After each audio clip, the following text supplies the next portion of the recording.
Trend and Untapped Potential of CSR in India, Education Edition. So before moving forward, I would like your permission if I can start the recording of this webinar. Okay, so I'll be starting the recording of this webinar. So my name is Shivanshu Jaiswal, and as working as an assistant manager MLE at Dev Insights, and your co-host for today's session. And on the behalf of the Dev Insights team, I extend our gratitude to all of you for joining and taking the time to join the important conversation. And for those who are new to us, DevInsight is one of the South Asia's leading research, monitoring, and evaluation organization, which was established in 2015, and it's based on Delhi NCR. Over the past 10 years, DI has successfully executed around 150 projects across India and internationally, spanning a wide spectrum of thematic areas, from education, health, gender, and WASH to livelihood, climate resilience, and social inclusion. Our journey over the past decade reflects a deep commitment to evidence-based action, learning, impact, supporting partners in creating meaningful and measurable change on the ground. At Dev Insights, quality and credibility are at the heart of everything we do. Over the years, we have built our identity as a trusted knowledge partner, one that turns data into development outcomes and insights into real-world impact. Today's session focuses on the topic that is the topic of our webinar, a role of education in transforming the lives of children and women in India. So without wasting much of the time, I would like to introduce our two very distinguished speakers who bring with them the decade of experience in education, research, and social development. Our first speaker, Dr. Sufia Azmat. She is a seasoned researcher and early childhood development professional with over 2 decades of rich experience in teaching, curriculum design, and government-led research initiatives. She currently leads the research and monitoring vertical at the Center for Learning Resources, Pune, driving research and monitoring initiatives across India. Dr. Sufia has also been associated with CSM Workshop India, Haryali International, and Women's Manifesto as a consultant for content and curriculum. Moving on, we are equally honored to welcome our second speaker, Ms. Swati Chakraborty.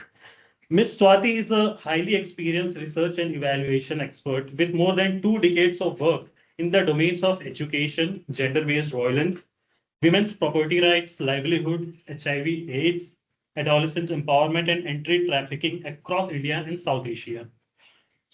Ms. Swati has conducted several path-breaking studies on violence against women and girls in collaboration with the reputed organizations such as ICRW, Oxfam, and UNICEF. She also has numerous publications to her credit and continues to be a powerful voice for gender equality and inclusive development. Thank you, Ms. Swati, for joining with us today. Now it's my pleasure to introduce you to Mr. Paresh Kumar, who is the co-founder and CEO of Dev Insights and highly accomplished monitoring, evaluation, learning and evaluation professional with more than 25 years of experience in research evaluation and evidence-based program design. He has led more than 50 large-scale research and evaluation studies across key sectors such as education, child rights, public health, WASH, etc. His work has involved collaboration with some of the most respected global organizations, including Bill and Melinda Gates Foundation, London Schools of Hygiene and Tropical Medicine, MSD for Mothers, and CIFF, among others. Up next, we have Dr. Rajni Singh, Deputy Manager at Dev Insights. She is an expert in gender, livelihood, and social policy, and she is also our host for today. With PhD in economics and from JNU and Masters from TIS Mumbai, she brings over 7 years of experience in research monitoring and project management. Now I hand over to Rajni for introducing the topic and moving on with the discussion. Thank you.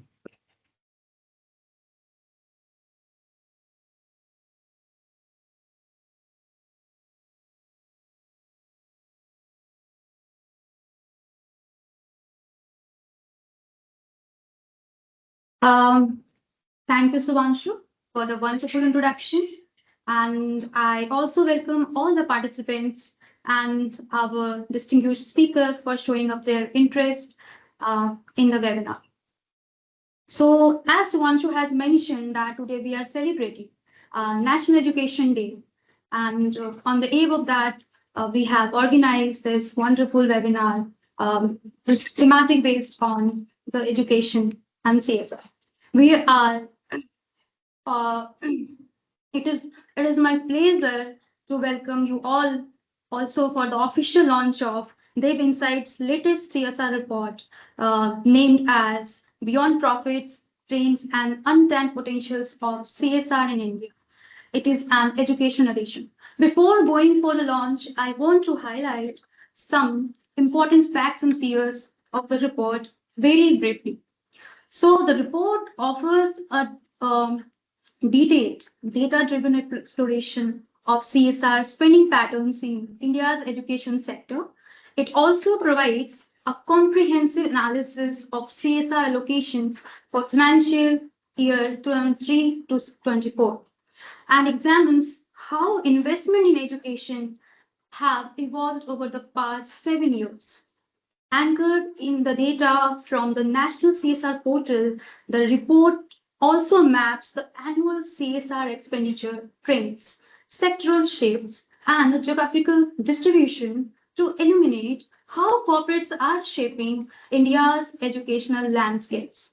It also talks about state-wise assessment for the financial year 23-24, which highlights that the spending of the CSR are highly concentrated in the industrialized states such as Maharashtra, followed by Gujarat, Tamil Nadu, and Karnataka, whereas less concentrated in educationally weaker states like Bihar and the most of the northeastern regions, signaling an urgent need for more regionally equitable investments.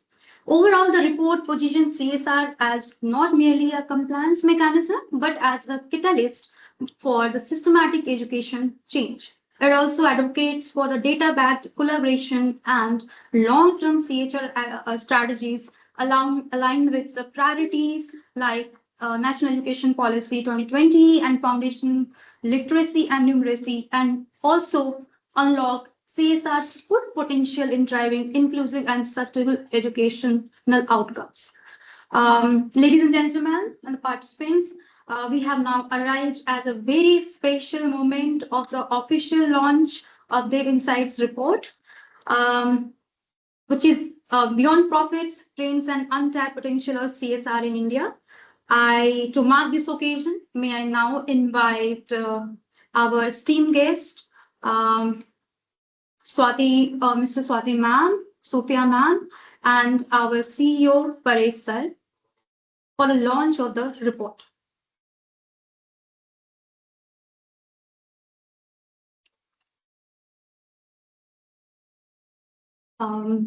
Sophia ma'am, Paresh sir.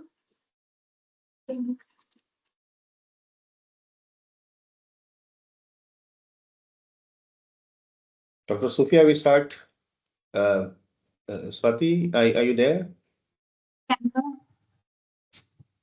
Yeah. Yeah, I am here. Hi, Paresh. Yeah.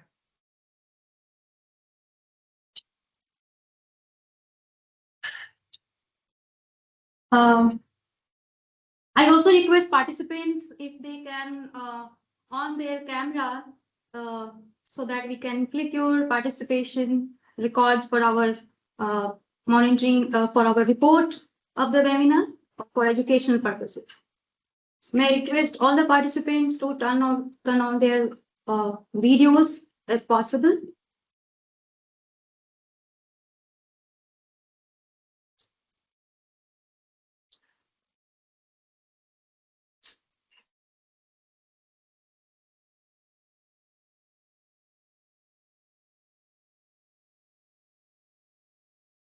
So, thank you, our guests, for unveiling this important publication with this Insights reforms its commitment to evidence-based CSR and educational transformation.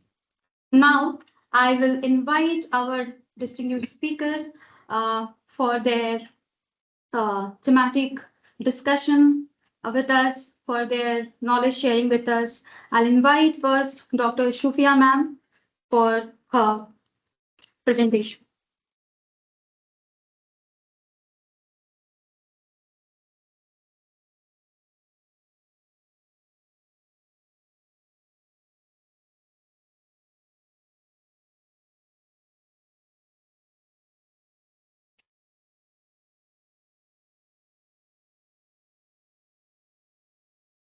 Hello, am I audible to all now?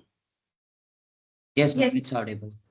Yeah, we Okay, can hear thank you. you so much. Yeah, so thank you so much for inviting me here on the occasion of the Literacy Day.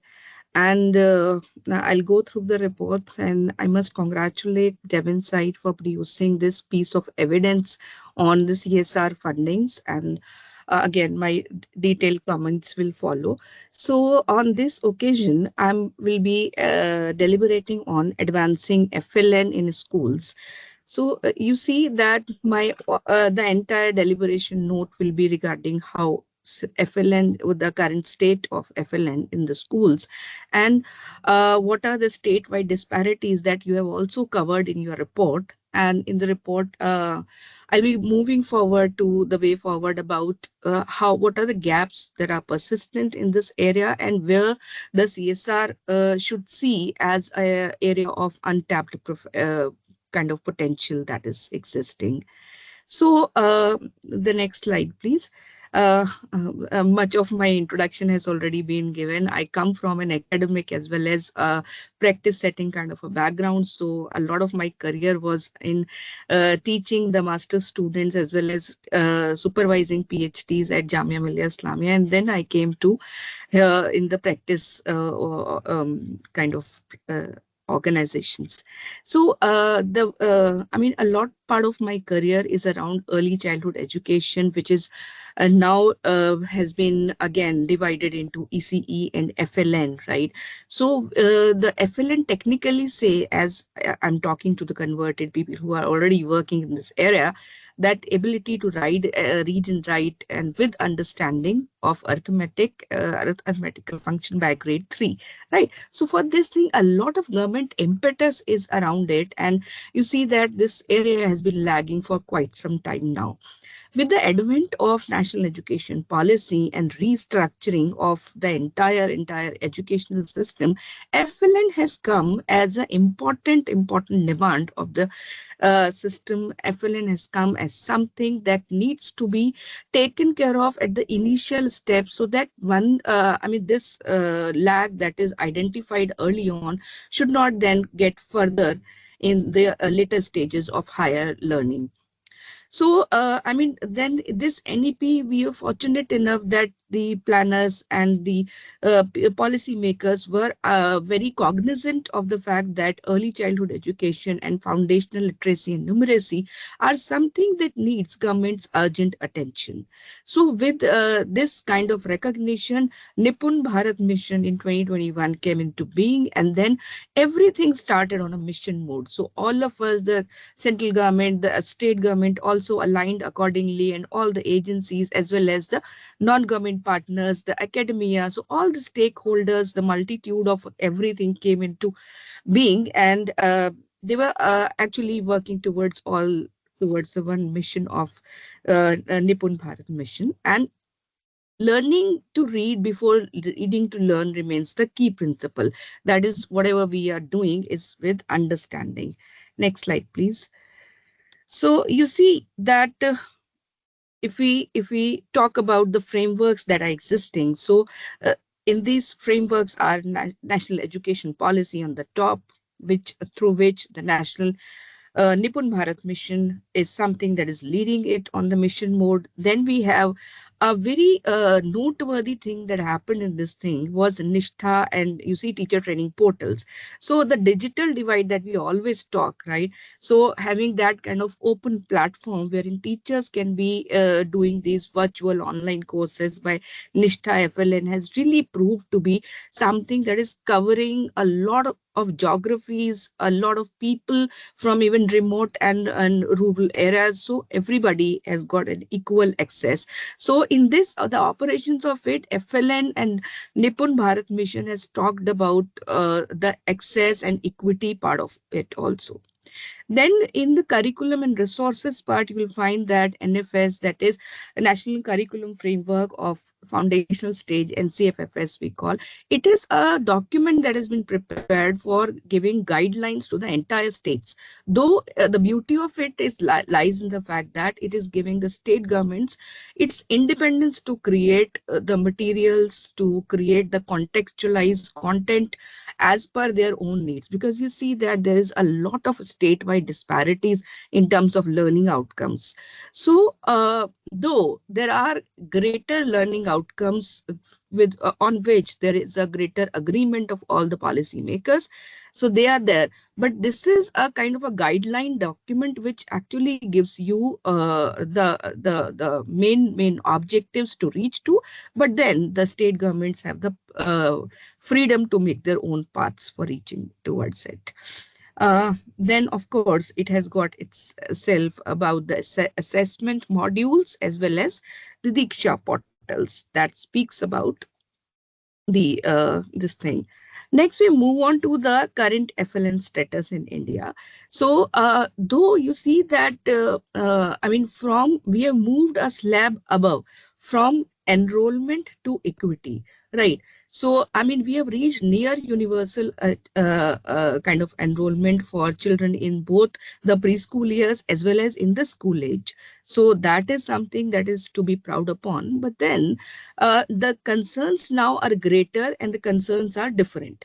Now the concerns are that of quality as well as equity, right? So if we talk on the next 2-3 points, so then the picture is again abysmally low indicators we are seeing in terms of numeracy and literacy, both by USER and World Bank rankings, learnings data you'll see. But you see, a large part of it can be attributed to the dip that has been seen during the COVID times.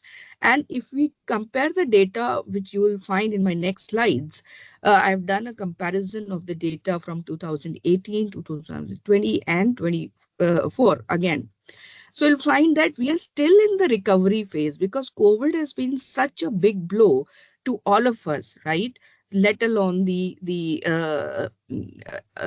mean, the development sector. If we talk about the education as a sectoral thing, so children, me being a children's advocate, so I think of it from a holistic perspective. You see, can we go on the next slide, please? Yeah. So in the next slide, you'll find that there are specific slides, specific areas or specific skills that for which I've done a comparison in 2018, 22, and 24. For example, reading and arithmetic skill, you'll find that, I mean, in 22, there was a dip, and in 2024, if you find, then we have done, with regard to reading, we are at par with the 2018 level data, while in this thing, subtraction and arithmetic especially, we have surpassed the level of 2018. So which is again a positive thing to show, and which is again giving us hopes that in the years to come, if I mean, the momentum remains sustained, and if you see that there is collaterals and kind of comprehensive support from all the actors, then again, FLN, achieving the targets of FLN will not be a greater thing.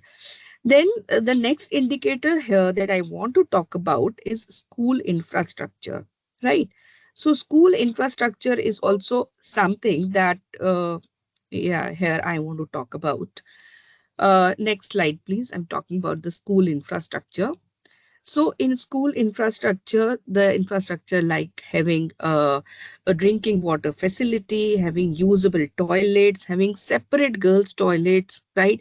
Apart from the other things, these are the things that are actually uh, you see, increasing the attendance at the school level. It is decreasing absenteeism. And once when we are able to achieve the school attendance and at least one level of excess is achieved, Right. So you see that if we compare it to the 2018 data, then we see positive indicators of positive growth in all the indicators. That is, more number of schools are having portable drinking water right now, usable toilets have increased, and even girls' toilet.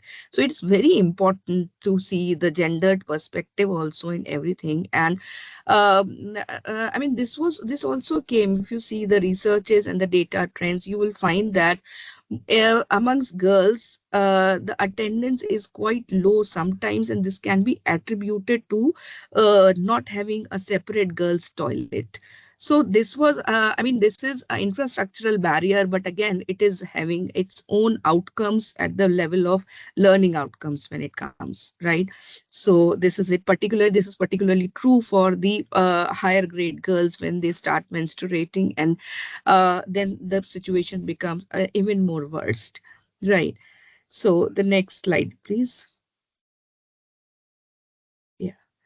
Uh, if we do a gendered analysis, as I was talking in my previous slide, right? So about the reading proficiency in grade 3 and again in grade 5. So in both the grades, you'll find that there is, if we do a boys versus girls analysis, though the difference is not very high, I won't say that the difference in the learning outcomes is something to be statistically significant that way, right?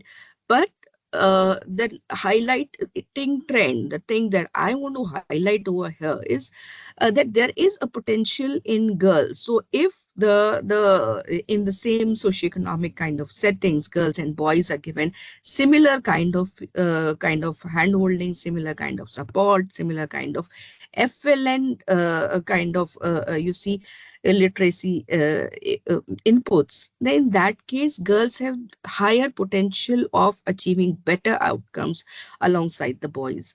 So, I mean, this gives me kind of that the way forward that I take from this, that we really need to make targeted FLN strategies that really ensures that both the girls and boys can equally participate. So the infrastructural barriers, especially that are for girls, for example, the transport to the school, or having, I mean, more kind of community involvement, so that there is a uh, kind of trust from the community that the girls are safe and attending the school, so that these factors are also actually will be hampering or affecting rather at the level of the community outcomes and the child level outcomes. The next slide, please. If we talk about the state-wise performance, right? So you'll find that if we compare it to the national average, the states are showing very varied kind of performance, right? So as per the FLN index, the states are divided into the large category states, small states, northeastern states, and union territories. So the national average being 48.4, you'll find that the top performers are in the large states, such as West Bengal and Maharashtra, Tamil Nadu, right, where UP and Bihar are the low performing states, right. Uh, it is surprising to see that if you see the union territories, that Lakshadweep is outperforming Delhi, right? So Delhi being the capital of India, is again performing less as compared to UTs in Lakshadweep is something that needs to be seen. And you see that here also lies the untapped potential. You see that most of the time we feel that we have saturated the schools of Delhi. We have done so much of work in these sectors. So, I mean, we are moving to other geographies, but we really need to see that what are the contextualized problems, and we really need to have kind of intersectoral approach for in the different states for actually moving towards a kind of a disparities reduction. So, I mean, if you see these northeastern states, so in these things, you'll find that Mizoram and Sikkim are at par with each other and are in the top performer category, while Meghalaya and Arunachal are the low performers in these areas. In small states, Kerala is again surpassing every state. So it is in the top performers and it is surpassing everyone, while the Telangana and Jharkhand in the small states are really lagging behind. So, I mean, top performers are those obviously which are doing much higher than the national average. And we really, this kind of state-wise performance also is giving us a kind of a clearer picture that which are the area in which we need to focus more, or the CSRs as such need to focus more in terms of spendings in the next couple of years. As we have to reach from the 26-27 Nippon Bharat mission. So in that thing, this gives us a more clear picture of the data. Next slide, please, wherein I'll be focusing on more on the persistent challenges and then moving on to the culmination of my presentation with the way forward, that what is my last message. So the persistent challenges have been slow growth in the learning outcomes, which are basically because of the the bolt, the blow that we got from COVID, as well as the regional disparities. FLS, that is foundational literacy study, has also shows these widespread disparities are there. Then one of an important challenge here to note here is about the implementation gaps between policy design and on-ground policy, the classroom practices, because policy remains at the level of guidelines, while the design and classroom practices, sometimes it does not trickle down to the level of classroom practices. So here I find that the role of states become really important in the SCRTs and diets. So these again becomes very important to give at the classroom practices, to observe these practices and then give customized kind of support and feedback. Then you see an important thing is lack of support structure post training. So a lot of trainings are already happening for the teachers, and NAP also talk about CPD, that is continuous professional development of 50 hours for a teacher in a year, right? So that structures are already there, and people are again, a lot of trainings are also happening. My concern here is that post training, what are the support structures? So are these support structures in place, or one needs to be thorough about this one also, that what kind of supportive supervision and structural progression is there in these support structures. Next is resource and infrastructure limitation, and this I'm particularly talking about the context wherein multilingual students are there in tribal context. So in those contexts, this language that is spoken at home is very different from the language of medium of instructions and the state language. So all the languages are different. So at that, those, and there is a sizable population that is lying in this category. So one needs to be cognizant of this challenge also. And I really advocate for having bilingual and multilingual resources, classroom, maybe their own TLMs, and so that the children also feel included in the entire game of the foundation literacy and numeracy. Next, I'll just quickly wrap my things by moving on to the way forward. So in this thing, as a child advocate and as someone who's coming from Center for Learning Resources, we strictly say that, what we believe that FLN is the final outcome, because that is very measurable.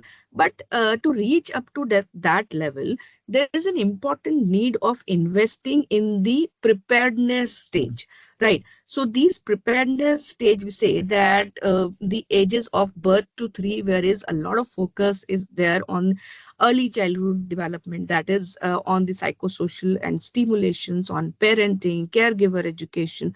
So there we are preparing the ground uh, that they need to be prepared for the outer world. So they need to be having understanding of the holistic child development, so that the children are doing, performing everywhere, good enough in all the domains of development.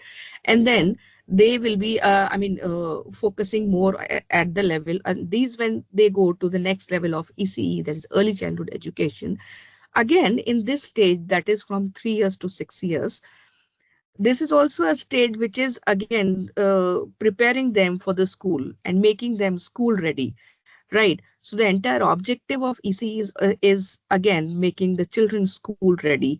So if we invest in these two stages from birth to 3, that is the for early childhood development, and from 3 to 6, that is in early childhood education, a lot of ground has already been prepared. And then at the finally, we are not actually allocating that it is only a teacher's responsibility to teach in classroom. So classroom practices are not the only thing, then that becomes the outcome of FLN, right? So I'm here by means of your platform advocating for CSR fundings to be more in ECD and ECE, and then we together can move towards the coherent whole of foundational literacy and numeracy, and making the learning for children more joyful, more experiential, and more real world, rather than just sitting in the classroom and doing some digital things, right? So I'm not in any sense against the digital things, right? But making the learning more experiential is something that is more childlike. So I'm stopping here, and my final words would be investment, Sierra investments are required at the level of ECD, ECE to move up to FLN and to shine bright at the level of the outcomes of foundational literacy and numeracy. Thank you so much. Uh, Thank you, Dr. Ajit ma'am,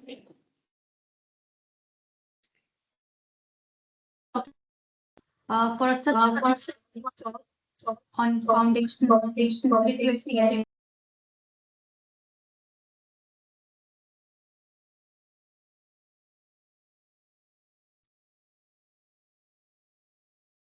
No, talk.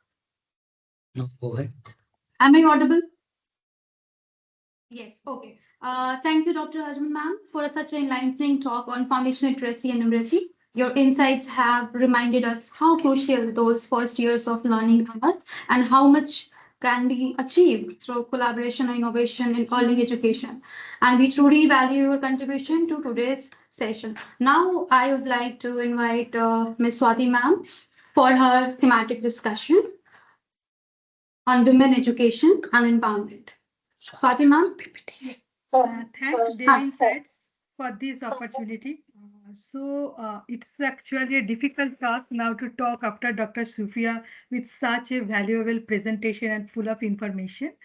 So actually, it is a privilege to share this platform with you all for this important conversation today on the two most transformative forces shaping our societies today: education and women's economic empowerment.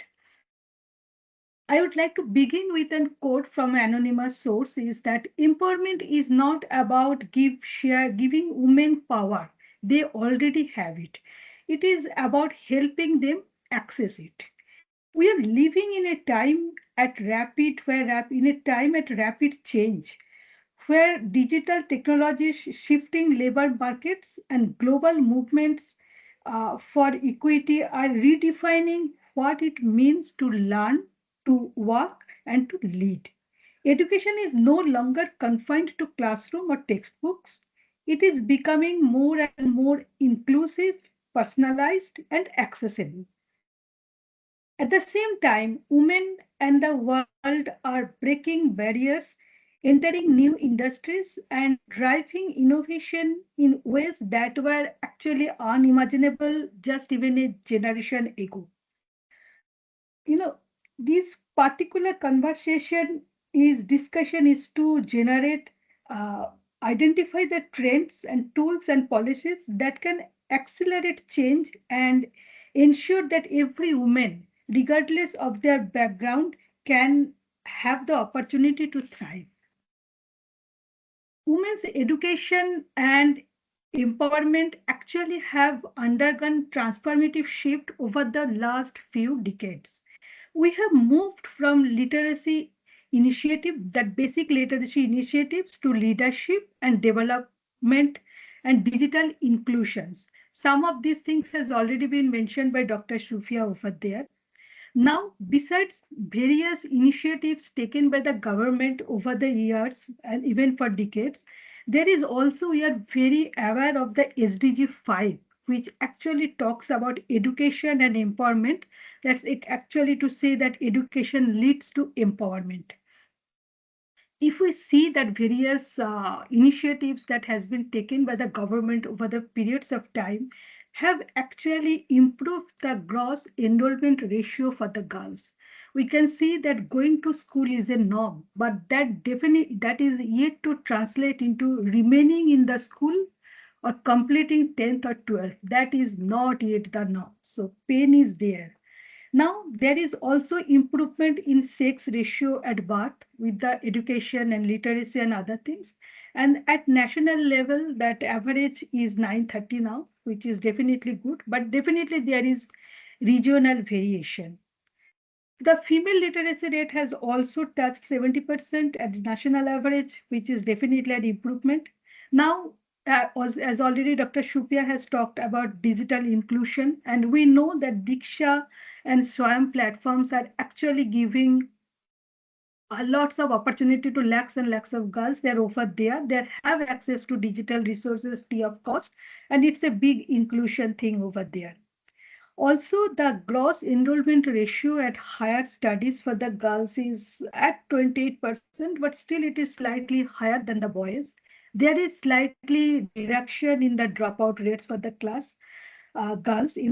There is increase in labor force participation. So over the years, there is some increase over there, not too much, but still it is improving. Now, when it come to other empowerment, like social empowerment or political empowerment, we know about Mission Shakti.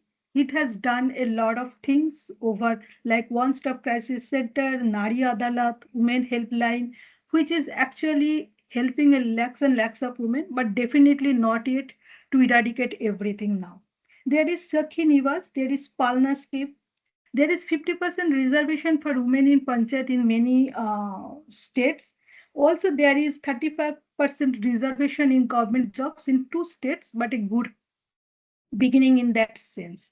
Now, this progress over the years is definitely impressive in terms of our education sector or empowerment of women, but there are challenges that do persist, and it will not be out of that context to quote on my recent visit to Bihar, where actually for an assignment I was interacting with the women who are involved with the state rural livelihood mission, and they have actually suffered experiencing a huge domestic violence.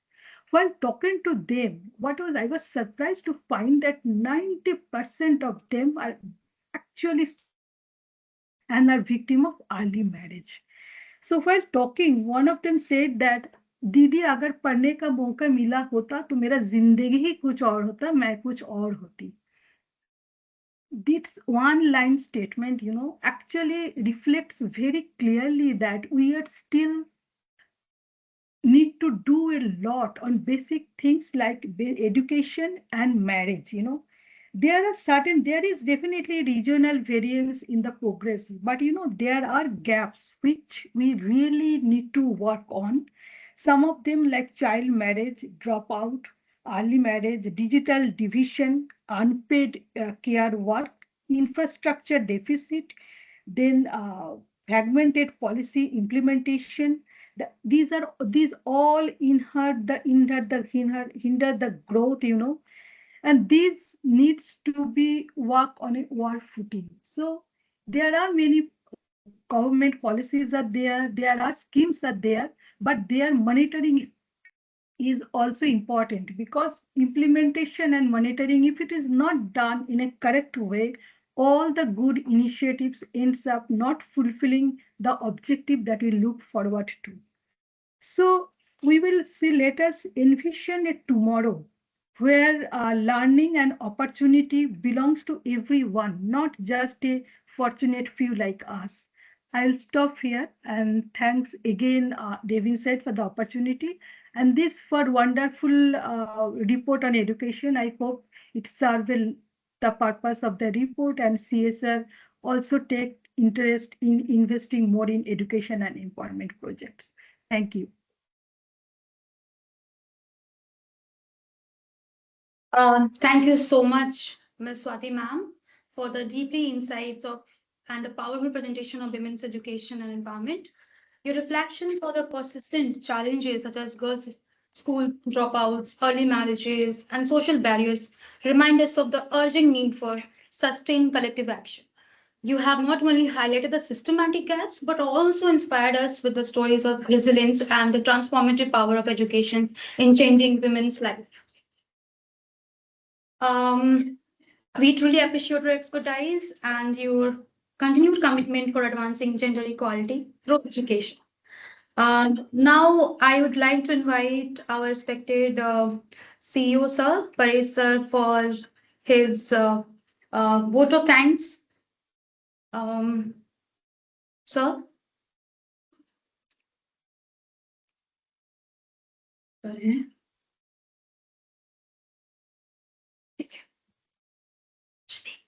Sure, I was on meet. Did you not want to like to take few questions from the participants before we do the vote of thanks?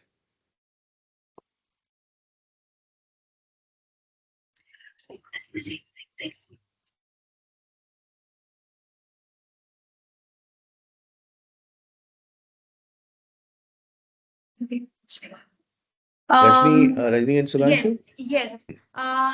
I would like to request participants raise hands if they have any questions or queries to ask. We'll allow you to speak. Also, you can send a question to the chat box. We will take maximum 3 to 5 questions for the question answer round.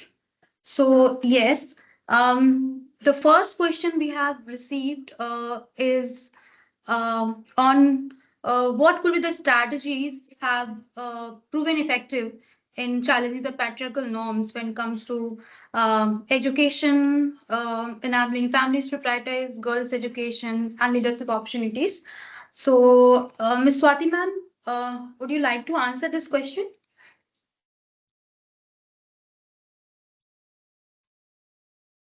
Yeah, yes, please.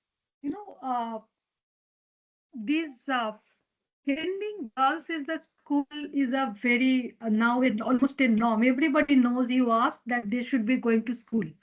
Now, thing is that retaining the girls in the school depends not only the availability of fund for the school. Also, there are many factors. So one of these is if the girl is that actually is a particular age group. Having a toilet for the girls in the school, functional toilet for the girls in school, which is an infrastructure deficit.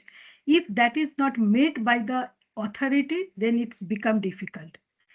Also, there is another infrastructure deficit when the girls is little grown up is the road or access to school. If the primary school or high school is within a safe distance, then they are allowed to go. After that, they are not, because we can say outside that they can go, but the availability of transport is a big issue in a rural area. And sometimes it's big, and also it depends on if there are a group of girls are going, the girl may be allowed. But now also there is unpaid family care work. There are many more things. Factors are not very simple. Problem is that we mostly say that it is the money. Because of the availability of economic resource, girls are denied. But it's not like that. There are in that comes generally at the end of whole lot of things. It is the I think that first thing, if it is a rural area, Panchayat can be very active to ensure the facilities in the school, accessibility of that road to the school, and then the community, if community is active, Panchayat is active, and they come together. there can be solution. And it's very painful now to see that even now girls are dropping out at 7, 8, 9. 10 is a crucial, 7 dropout is a crucial thing. 7 to 8 they drop out, then 10 they drop out. Then again after, if they somehow manage to go to 11, 12, then they again drop out. I think that's it's a participation not only of the families of the girl child, it's the community, it's the panchayat. Everybody needs to take responsibility of making their daughter complete the education. It's very, very crucial.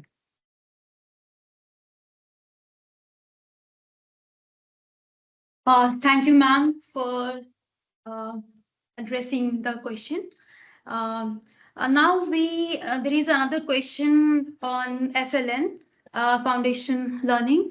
I request Miss Dr. Sophia Ajwad ma'am to answer it. The question is how we address the FLN learning gaps among marginalized groups when it comes to disabilities, differently able people, first generation learners, who the child who has left behind.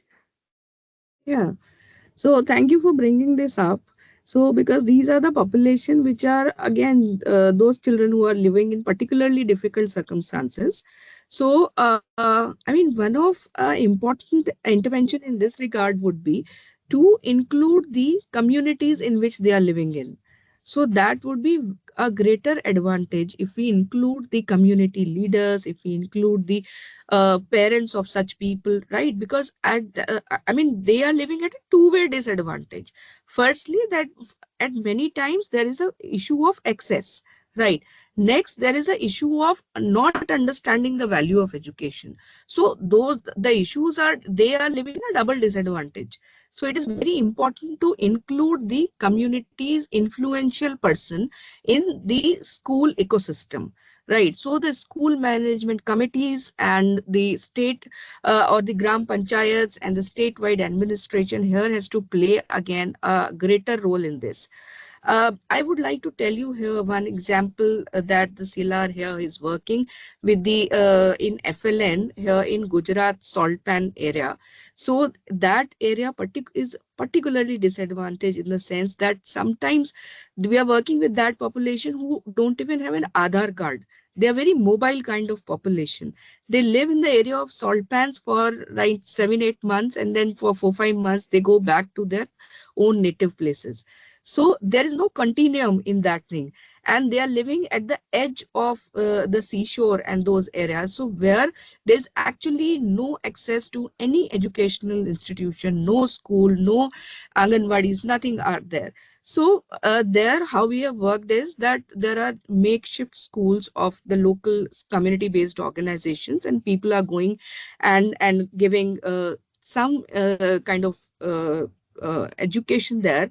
So we have partnered with a local NGO and we have tried to give FLN-based learning outcome-wise results and frameworks to that organization so that their children, their teacher can be trained by us, and then children can be benefited in that sense. And then those children are going to the mainstream schools, which are 15 to 10, 15 kilometers away, only for giving examinations, right? Not for the daily classroom practice intake. So again, the state government has allowed this kind of setup so that to include a particularly disadvantaged group in the mainstream education. So this was one case of it, and the rest of the cases that you mentioned about the marginalized groups and everything. So that I'll say again, a lot of community involvement, their own communities, they are understanding that the importance of education in the mainstreaming of that community again is a vehicle to development. This will be my final word. Thank you.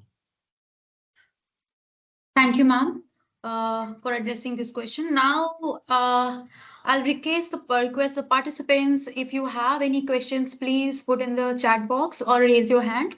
Uh, um, so I'll take last second question. Uh, d- the question is how can schools and education departments can balance the child-friendly assessment with measurable, accountable, and tracking effort in progress? So yes, ma'am.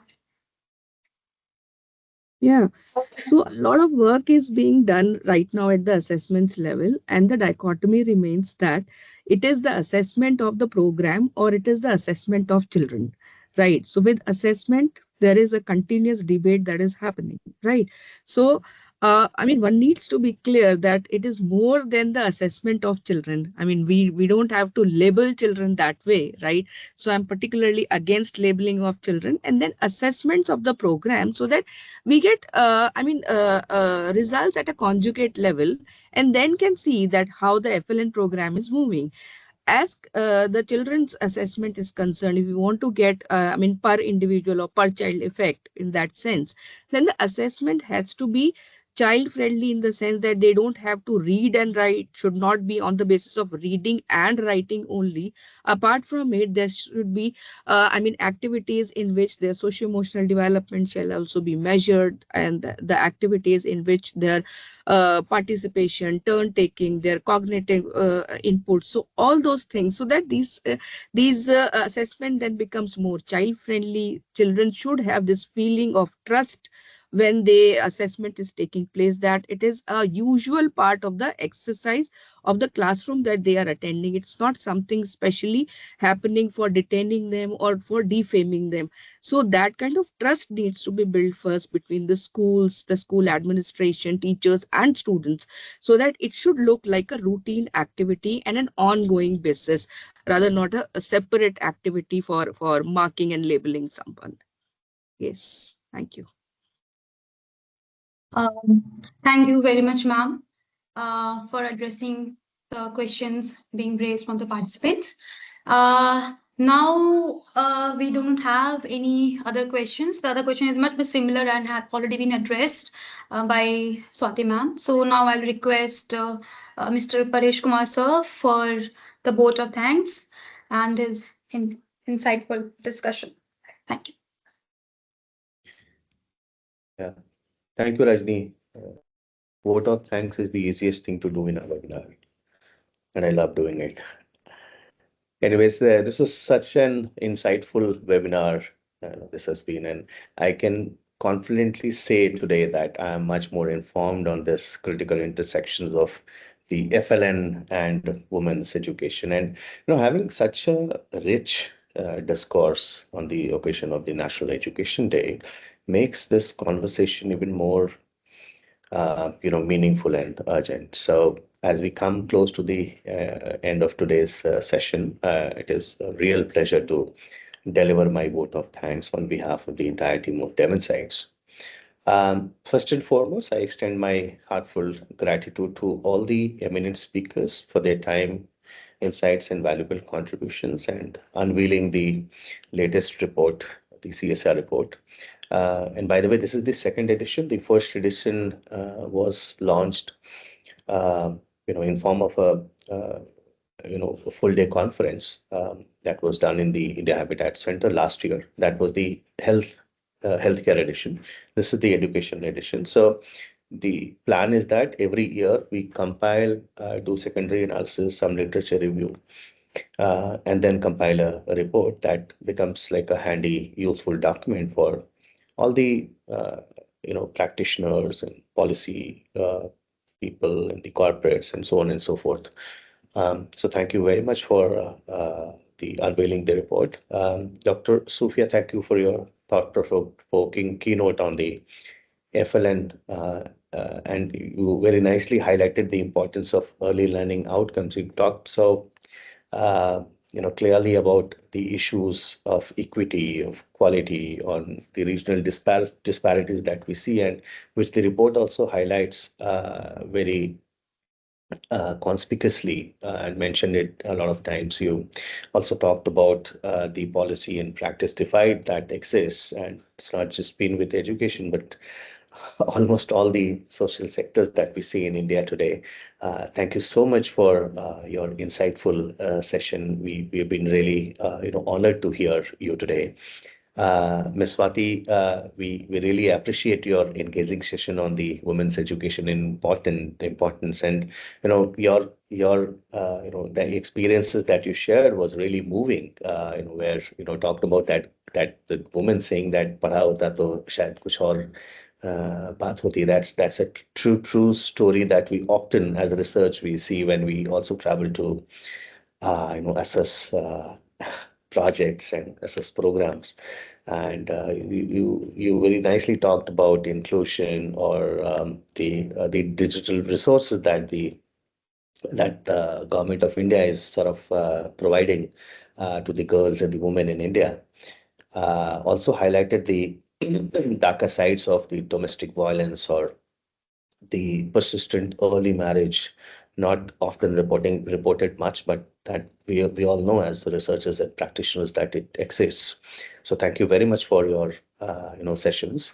And to all our participants and the attendees, thank you very much for joining us today, for your nice questions that you all asked, and for your continued engagement with our work. Your interest and support makes initiative like this much more meaningful and impactful. And finally, thank you very much, Rajni, Rosie, Subhanshu, and the entire Dev Insights team for very meticulously planning this event, and it happened seamlessly and successfully today. So once again, thank you all for being a part of this special launch of the report and the being a part of this webinar. We look forward to your continued collaboration and collectively advance education and empowerment through impactful CSR. Thank you very much and have a wonderful evening ahead. Thank you so much. Thank you, Paresh, and thank you, Dev Insight team. Thanks a lot. Thank you so much. The feelings are Thank you mutual. so. Thank you. Thank you, You want a everyone. picture or this Yeah, Rajni or? Sure, sir. I'll request all the participants if you could switch on your videos for this webinar participation. I request everyone kindly please switch on the videos.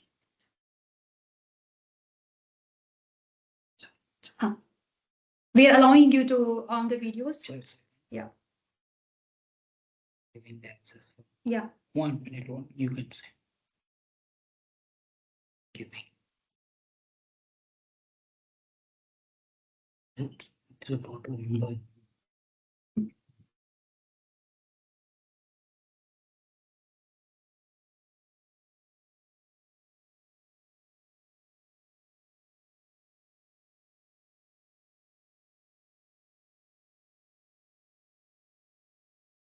So we have allowed participants to switch on their cameras. Please go on for the picture session. Thank you. Thank you. We are getting some videos on. Thank you very much, Ankit.